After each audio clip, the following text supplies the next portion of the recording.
수도권이 위기다. 내년 4월 총선을 앞두고 여야에서 동시에 터져나오고 있는 소리입니다. 엄살일까 진짜 위기일까. 지난 4월 14일 이 출연을 하셔가지고 유튜브 조회수 100만 뷰를 찍으신 커플입니다. 김봉신 조원 CNI 부대표, 한상익 가천대 사회정책대학원 교수님 두 분 모셨습니다. 안녕하세요. 안녕하세요. 네. 이번에도 깊이 있고 재미있는 분석으로 100만 조회수 만들어 주시리라 믿고 바로 들어가 보겠습니다. 국민의힘에서는 심평 변호사가 수도권 전멸 발언, 하태경 의원은 몰살, 윤상현 의원은 민주당은 짜근함, 국민의힘은 큰함이 있다 하면서 수도권 위기론 주장하고 있습니다. 국민의힘이 주장하는 수도권 위기론, 엄살입니까? 아니면 그러니까 선거 전략상의 엄살을 부릴 수 있잖아요. 아니면 실제 그렇습니까? 두 분 의견. 먼저 할까요? 예, 한상익 교수님. 이 국회의원들은요, 네. 악수를 하면은 안다 그러잖아요. 압니다. 네. 네. 근데 이제 국민의힘 의원들은 보면 정말 안 좋대요. 현장 분위기. 예. 그리고 민주당 수도권 의원들 얘기를 들어보면 지난 지방선거 수준은 아니다. 좀 나아졌다. 그때는 뭐 몰살했으니까. 예, 이렇게 얘기를 하거든요. 뭐 아직 선거가 8개월 정도 남았기 때문에 사실 어찌 알겠어요. 선거가 다가올수록 또 다이내믹해지잖아요. 네. 뭐 지난 21대 총선 같은 경우에도 전년도 10월에 조국 교수 사건 있을 때 누가 180석 생각을 했겠습니까? 그래서 다이나믹해지긴 하는데 다만 주의 깊게 봐야 될 게 국정운영 그 조사들 보면요. 네. 긍정과 그러니까 아주 잘한다와 잘한다는 한 3대 2예요. 네. 그런데 무진장 못한다와 못한다는 10대 1입니다. 부정평가의 강도가 매우 강하다. 강도가 매우 강해요. 예. 그러니까 이제 윤석열 대통령이나 국민의힘이 뭘 하든 간에 50% 정도의 강력한 심판하고 싶은 층이 지금 존재하는 거거든요. 네. 이들이 투표장에 만약에 다시 거의 튀어나온다. 라고 하면은 수도권에서 지난 총선만큼은 아니래도 아마 국힘은 엄살로 안 끝날 가능성이 꽤 있습니다. 엄살로 안 끝날 가능성, 특히 국정운영 긍부정률에서 부정의 강도가 매우 높다라는 것. 그러니까 국민의힘은 위기로 좀 진단을 하는 것이 맞지 않겠느냐라는 의견이셨고요. 김봉신 대표님 어떻습니까? 예. 아니 저는 교수님 말씀 다 공감하지만 네. 조금 다른 예. 정보를 말씀드리자면 그게 맞는 말씀이시거든요.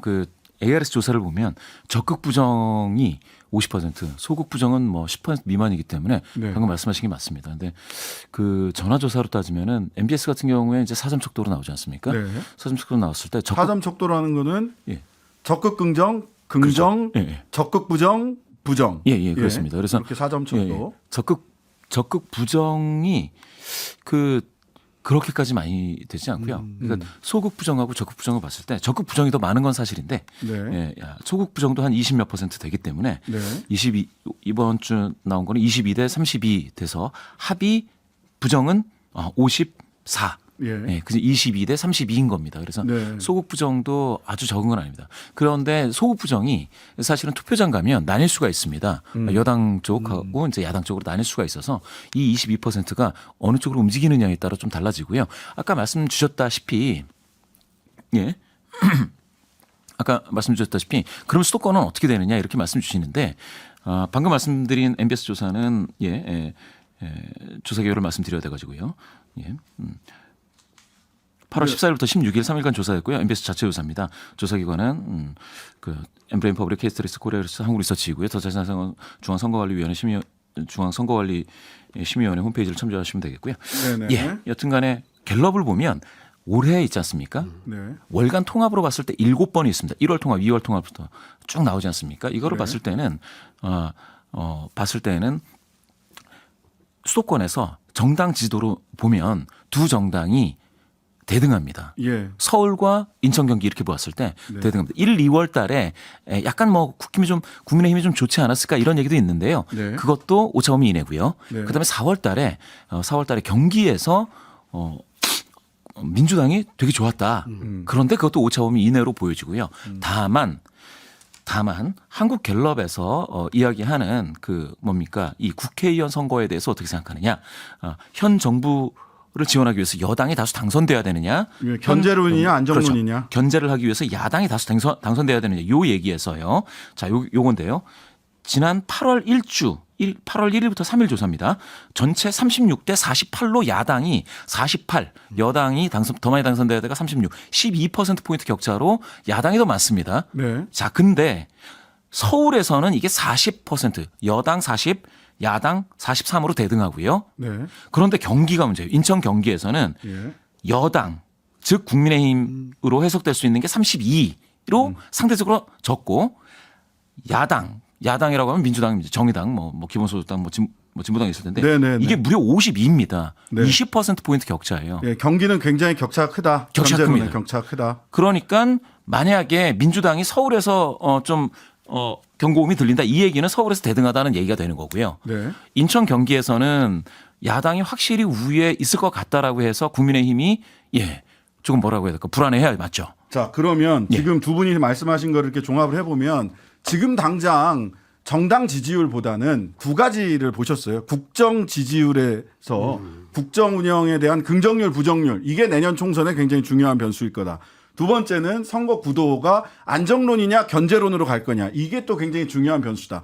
즉 지금 드러나는 정당 지지율 그 자체보다는 이 두 가지 변수가 훨씬 더 중요하다 이런 판단으로 보이는데 맞습니까? 제가 잘 봤습니까? 그 한국 예, 한상희 선거의 교수님. 특징을 보면 우리가 이제 뭐 정치학에서는 회고적 투표라고 하는데 네, 우리가 좀 더 알아듣기 쉬우면은 심판 투표입니다. 네, 네. 그러니까 한국 투표 특히 총선 임기 중에 있던 총선을 보면 내가 좋아 정당 찍는 게 아니에요. 예, 미운 놈 반대로 찍는 거죠. 예. 상대방을 떨어뜨리기 위해서 이걸 투표장에 혼내주겠다는 가는 거죠? 투표가 굉장히 강합니다. 한국은. 예, 그래서 이렇게 봤을 때 이 국정 운영에 대한 지지율 자체가 네. 이 강도가 다 어떠한 선거보다도 그 임기 중반에 이런 총선에는 되게 강하게 작용을 하거든요. 네네. 그런 의미에서 전 지금 우리가 그러니까 국민의힘이 주목해야 될 것은 이 강도 문제예요. 네. 이거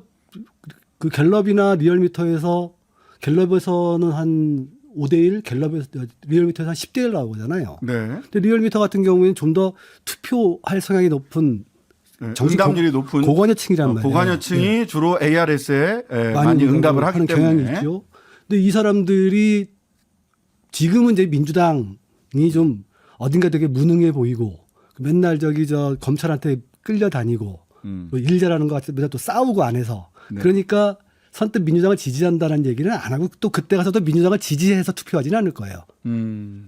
윤석열 정부와 국민의힘에 대한 심판 선거로 들어갈 가능성이 굉장히 큽니다.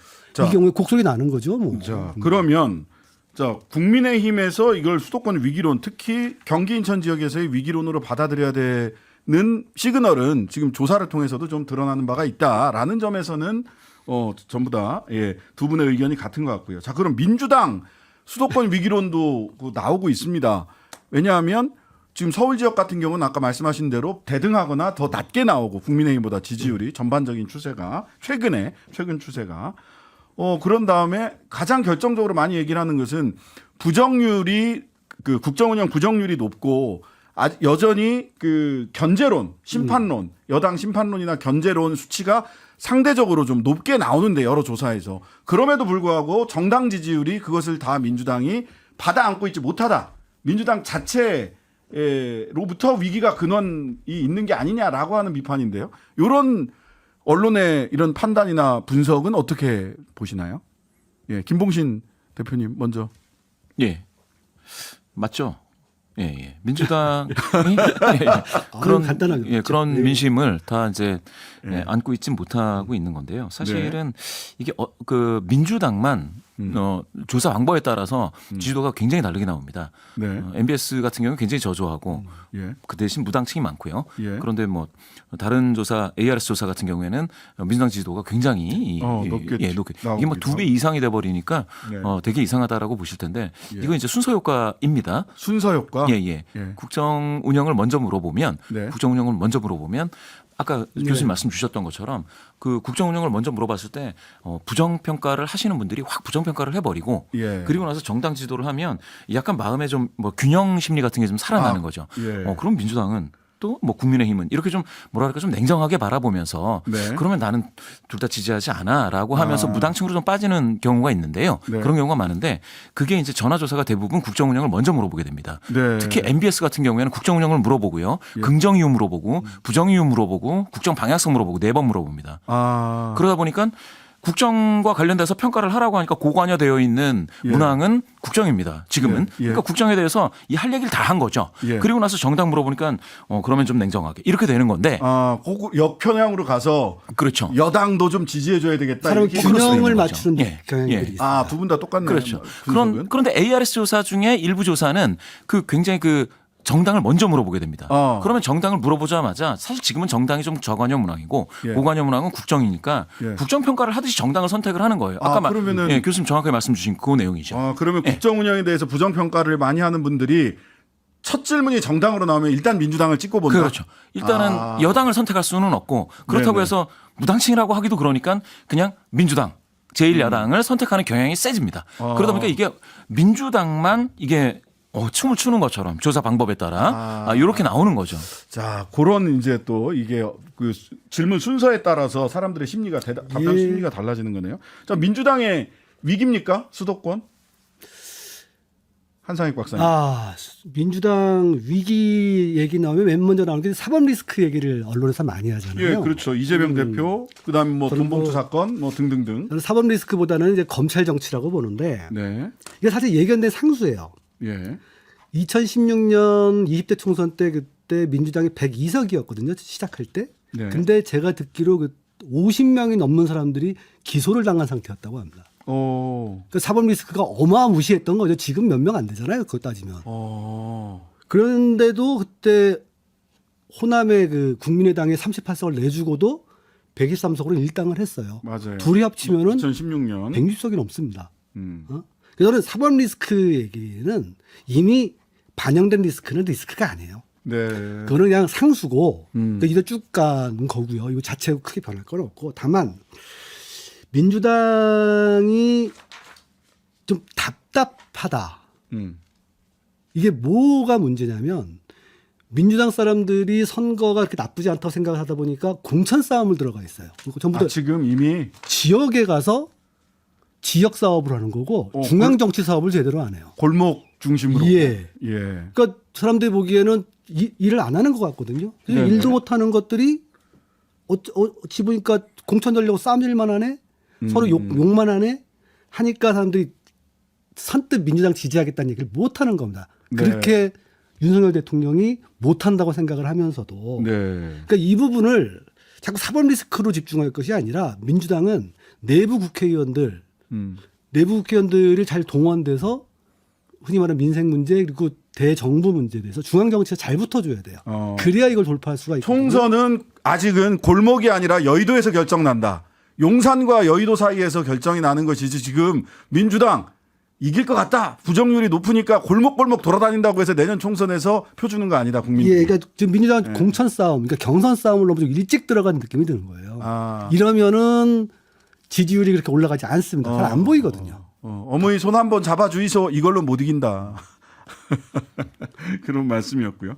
자, 그러면 각각 위기의 요인들이 양당에 전부 다 있네요. 예. 위기의 요인들이 있는 거고. 그다음에 자, 지난번에 중도층과 무당층 여론을 이렇게 잘 봐야 된다. 이런 말씀 많이 하셨잖아요. 근데 지금 여당 쪽은 윤석열 정부 쪽 용산이나 그건 이제 반반 무만이 전술 아니냐. 무슨 이슈든 반반, 찬반을 반반으로 정쟁이다라고 해서 반반으로 나눠놓고 무당층을 지금 많이 만들려고 하는 게 오히려 여당 쪽에, 정부 여당 쪽에 하나의 지금 정치 전술처럼 보여요. 예, 그래서 그 무당층이 많아지면 투표장에 안 오니까 결집된 소수가 선거 결과를 좌지우지할 수 있다. 반반 무만이 전술 아니냐. 그랬을 때 여전히 무당층과 중도층 여론 이게 중요하다고 볼 수 있습니까? 양쪽 다 단단한 지지자들만 투표장 가면 된다. 이렇게 지금 보고 있는 거 아닌가 싶은데. 그 정치 예, 항상 불신 문제죠. 그러니까 이건 한국의 보수 세력뿐만이 아니라 요즘 유럽이 다 그래요. 유럽도 그렇고 지금 미국의 트럼프도 그 전략이거든요. 네. 정치를 더러운 것, 음. 뭐 맨날 기소, 그 부정부패를 만들어 버리면 예. 이른바 확실한 그 정당 정체성이나 이념이 없는 사람들은 정치에서 물러나는 게 사실입니다. 네네. 그런데 지금 우리가 조사를 쭉 보면은 음. 뭐 이태원에서 사람이 많이 죽고 오송에서 죽고 잼버리를 조지고 그래도 보면은 대통령 긍정률 35가 안 무너져요. 예, 예. 30대 중반. 어마어마한 콘크리트거든요. 네. 이분들은 대통령이 잘하냐 못하냐가 중요한 게 아니라 그냥 민주당이 미운 겁니다. 진보 진영이 미운 거예요. 네. 민주노총이 믿고 북한이 믿고 미운 거거든요. 예. 그러니까 이 부분만 가져가면은 이긴다라고 음. 생각하는 것 같아요. 네네. 근데 우리 역대 선거를 보면 항상 그 투표율을 낮추려고 하는 보수 진영과 가급적 투표를 높이려고 하는 진보 진영이 좀 그런 경향들이 있었죠. 네네. 근데 지난번에 이렇게 좀 깨지긴 했는데 그럼에도 불구하고 항상 선거를 보면 결정적인 순간에 중도층들이 발언을 합니다. 결과적으로. 우리 선거에서 그 결정적으로 보면은 중도층이 발언을 반드시 하거든요. 여전히 중도층은 중요하다. 예, 근데 지금 중도층이 국정 지지율을 보면은 부정이 거의 60%대가 나와요. 갤럽이든 네. 리얼미터든. 예. 그리고 긍정이 되게 낮아. 20%대 중반이거든요. 네. 이 사람들이 얘기를 하기 시작하면 저기 결국 선거 결과가 생각보다 크게 벌어질 수도 있습니다. 네. 자, 지금 그러면 예. 생각보다 계속해서 두 분이야 뭐 중도층이나 무당층이 중요하다고 말씀을 해 오셨으니까 지금 현재 중도 무당층 지금 조사의 흐름상 어떤 경향을 보이고 있는지 김봉신 부대표님께서 좀 예, 말씀해 주시면 지금 이제 좋겠네요. 먼저 말씀드리면은 한 총선에서 투표를 하시는 분들이 한 55%라고 따지면은요. 네. 그런데 여론조사, 전화조사에서 응답을 하시는 응답률로 따지면은 15%거든요. 네. 그러면은 아주 단순하게 여론조사에 응답하지 않고 그런데 나가서 투표를 하는 사람은 한 40%가 있는 거예요. 많네요. 많죠. 예. 네, 많습니다. 투표는 하지만 여론조사에 응답하지 않는 비율이 상당히 두텁다는 거죠. 예. 이거를 ARS 조사라고 한다면 ARS 조사 응답률이 3에서 5%니까 무려 절반 50% 유권자 50%는 ARS 조사에 응답하지 않지만 투표는 하는 사람들입니다. 예. 이 사람들의 민심을 읽으려면 여론을 읽으려면 사실 중도층이라든지 무당층을 봐야 되는 거죠. 네. 제가 한 가지 말씀드리겠습니다. 이 뉴스 스트레이트 뉴스가 의뢰해서 조원 CNI가 이제 ARS 조사를 한 이동관 방통위원장 적합도 조사가 있었습니다. 네네. 근데 여기서 적합하다가 31.5%, 부적합하다가 59.8입니다. 10명 중 6명 굉장히 높은 비율이죠. 네. 그런데 여기에서 먼저 탑라인을 보면 이게 31.5가 적합하다라고 했는데 이 같은 조사에서 대통령 긍정률이요 35.8입니다. 다시 얘기해서 대통령 긍정률보다 방통위원장이 적합하다라는 응답이 더 낮아요. 예. 적은 거죠. 응답은 적죠. 그래서 이게 뭐냐. 방통위원장 이슈가 사실은 대통령 긍정률을 떨어뜨리는 하방 압력이 되는다. 이렇게 좀 보실 수가 있겠고요. 그다음에 방금 말씀드렸듯이 그러면 지지하는 정당이 없다라고 하는 무당층에서는 무려 64.5가 부적합하다. 예. 중도에서는요. 또 64.2가 부적합하다. 그러면은 제가 아까 말씀드렸지 않습니까? 투표장에는 나가는데 여론조사에 응답하지 않는 사람들은 40에서 50%인데 이분들의 의견이 지금 이러한 이슈들이 있지 않습니까? 이 이슈들에서 굉장히 정부 여당에게 좀 좋지 않은 방향으로 쏠림 현상이 나타나고 있다라고 본다면은요. 그러면은 지금 여러 이슈들이 발생할 때마다 그러면 이게 여당 쪽으로 많이 갈 거다라고 생각하기는 어려워진다는 거죠. 네. 이 이슈가 대표적으로 두 가지가 있습니다. 최근에 제가 봤더니 요 이슈가 있고요. 방통위원장. 방통위원장. 이게 있고 또 잼버리 이슈가 있습니다. 잼버리. 이 두 가지는 대통령 긍정률보다도 낮은 수용도를 보이고 있다. 네. 따라서 대통령 정부 여당에 대해서 굉장히 큰 악재가 될 것이다. 이렇게 좀 보여집니다. 자, 지금 소위 긍정률, 주요 이슈, 그다음에 무당층의 흐름까지 쭉 봤고요. 그다음에 정당들이 선거 앞두고 공천개혁, 공천 어떻게 할 거냐 이게 또 굉장히 중요한 닥치면 닥칠수록 그게 굉장히 이슈가 이목이 집중되는데 이철규 사무총장은 배친몰시킬 승객은 승선하지 못한다. 이렇게 얘기를 해서 그 의총장이 침묵이 흘렀다고 합니다. 예, 말하자면 이거는 뭐 친윤 아니면 여기에 반기 드는 사람은 공천 안 준다라는 선언으로 보이기도 하고 민주당에서는 혁신위원회가 대의원제 바꾸고 현역 의원 공천될 때 받는 불이익을 늘리겠다. 라고 이야기를 해서 양쪽 다 이제 공천 이슈가 올라오기 시작을 했는데 야당, 여당 이 공천 어떻게 가야 내년 선거에서 유리할 수 있을까요? 공천은요. 네. 예측 가능성하고 정당성이 굉장히 중요합니다. 예측 가능성과 정당성. 예측 가능성이 지켜지고 정당성이 있다고 생각한다면 막 무속 출마 같은 게 사라지고 사람이 승복을 하거든요. 네. 그게 무너지면은 사람들이 이제 반발을 하니까 이게 네. 복잡해지거든요. 사실 이른바 지난 21대 총선 같은 경우에 이해찬의 시스템 공천의 위력이 여기서 나왔어요. 네. 1년 전부터 예측 가능했고 정당했거든요. 그러니까 저는 혁신위원회에서 무슨 공천 규칙을 바꾸자 그러는데 지금은 항상 바꿔. 우리 선거 앞두고 맨날 공천 규칙 바꿔왔잖아요. 네. 저는 이 공천 규칙을 바꾸지 않는 게 혁신이라고 생각합니다. 오히려. 그래서 지금 한번 안 바꿔보고 안정적으로 간다면은 저는 민주당에서는 큰 문제가 없으려고 봐요. 다만 국힘인데 국민의힘인데 국민의힘은 옥새 들고 나르샤를 기억을 해야 돼요. 예. 김무성. 예. 물론 지금 김기현 대표는 맹종하시는 분이니까 예. 뭐 옥새 들고 나를 일은 없겠지만 핵심은 대통령 측근을 공천에 무더기로 집어넣느냐 안 집어넣느냐의 문제거든요. 네.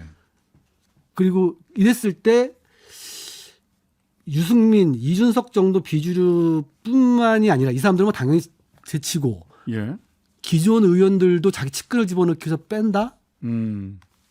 이런 공천이 벌어지면은 아마 더 불안해지지 않을까 국민의힘은. 예. 저는 국민의힘이 오히려 지금 공천 리스크는 더 크지 않은가 이런 생각을 가지고 자, 있습니다. 공천 관련해서 어떻게 해야 양당이 내년 총선에서 유리할까요? 김봉신 부대표님. 예. 방금 말씀하셨는데 굉장히 크게 공감하는 거는 그 보수 정당이 정권을 잡았을 때 항상 네. 그 공천 파동이나 공천 학살이나 이런 게 좀 있었습니다. 그렇죠. 예. 제가 봤을 때는 그렇게 됐을 때에 어느 지역이 통으로 그냥 무당청화 된다거나 네. 제3의 선택을 해버리는 경우가 있었거든요. 무소속을. 네. 뭐 그렇게 되는 경우가 있다면 그야말로 그러면 총선은 완전히 앞을 예측할 수 없을 정도로 이제 완전히 뒤집히는 거고. 그건 이제 예. 국민의힘 쪽 여당 쪽에서는 그 부분은 공천 파동을 특히 그렇죠. 주의해야 된다. 예.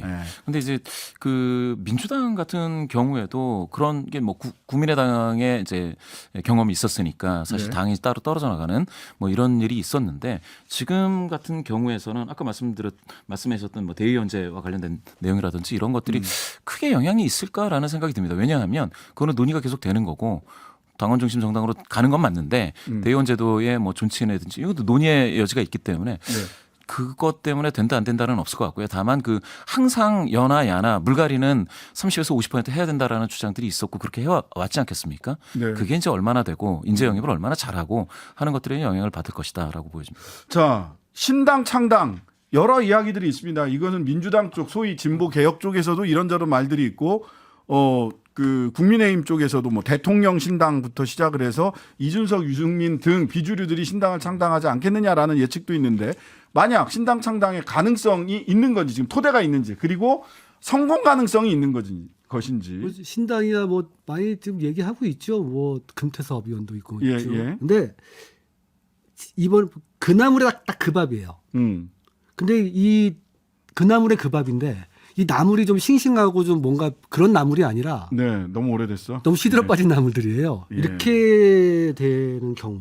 그리고 한 지역 기반도 없거든요. 지금 국민의당 같은 경우 호남 지역 기반이 있어요. 네, 네. 지금 정의당 같은 경우에 정의당에 나오는 신당들은 계급 기반, 이념 기반 다 까먹었잖아요. 네. 저는 이런 신당이 성공하는 걸 본 적도 없고 네. 제가 늙어 죽을 때까지 성공하는 걸 볼까 궁금합니다. 예. 김봉신 부대표 어떻게 보세요? 세 가지 요소입니다. 말씀 주셨듯이 첫 번째는 이제 인물 중량감인데 인물이 이제 대선에 나갈 수 있는 인물이어야 비교적 이제 눈길을 끌었고요. 네. 그다음에 이제 그 인물이 새로운 비전을 하여튼 뭐가 되든지 얘기를 해줬어야 됐는데 지금 그런 인물이 있느냐 또 그 사람들이 이제 새롭게 무엇인가 주장하는 게 있느냐. 그다음에 이제 지역 기반이 맞는 것 같습니다. 아까 막 계급 기반 말씀 주셨는데 계급계층 기반보다는 지역 기반이 지금까지는 많았죠. 이 세 개를 다 만족시키는 새로운 세력은 지금은 없는 거죠. 예, 알겠습니다. 자, 한 30초 정도씩 한 20초 정도, 한 30초 정도씩 말씀을 하실 수 있을 것 같은데 10월 강서구청장 보궐선거 내년 총선 앞두고 열리는 마지막 재보궐선거라서 수도권 총선 민심을 엿볼 수 있는 선거다. 뭐 이렇게 이제 의미 부여들을 하고 있습니다. 자, 강서구청장 재보궐선거 뭐 이렇게 의미 부여하는 게 맞나요? 글쎄요. 저는 그렇게 생각하진 않고요. 아 그래요? 예, 예. 저도 전혀 그렇게 생각해요. 예. 아 그래요? 총선 이 선거 뭡니까 그러면 왜 이렇게 관심이 많은 거야? 그냥 보궐선거라서 사실 이번에 국힘이 내느냐 또는 국민의힘이 지면은 김기현 대표 같은 경우에는 자리가 흔들려요. 예. 뭐 그래서 그런 건데 보궐선거에다가 지금 이런 상황에서 이게 투표율이 그렇게 50% 60% 이럴 리가 없거든요. 네, 네. 이거 반영한다고 볼 수도 없고 네. 다만 이제 김태우 씨를 재공천한다. 예. 저는 내년 총선에 어마어마한 승패와 관계없이 예. 어마어마한 악재가 될 거라고 봅니다. 뭐 어쨌든 본인은 출마 선언을 했습니다. 예, 벌써 시간이 다 돼갖고 우리 김봉신 부대표에게는 다음 기회에 드려야 될 것 같습니다. 예, 오늘 그 말씀드렸던 지난주 갤럽 조사까지 언급됐는데요. 지난 8일부터 10일까지 진행한 자체 조사고요. 모든 조사는 중앙선거여론조사 심의위원회 홈페이지 참고하시면 되겠습니다. 김봉신, 한상익 두 분과 함께했습니다. 감사합니다. 감사합니다. 하루 종일 기다려지는 진짜 시사. 평일 저녁 6시 5분 신장식의 뉴스 하이킥.